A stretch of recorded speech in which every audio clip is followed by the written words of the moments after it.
এভাবে একটু ফেটে নেব। লাল করে ভাজা হয়ে গিয়েছে।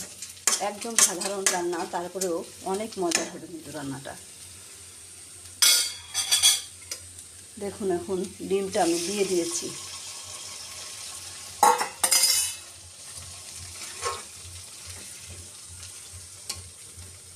দিয়ে দেবো মরিচটা দিয়ে আর একটু সময় ভেজে নেব।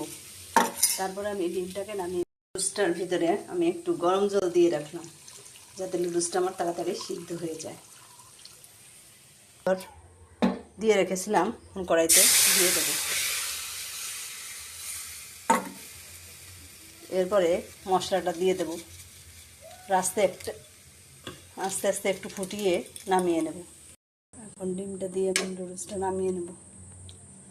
Noodles ready.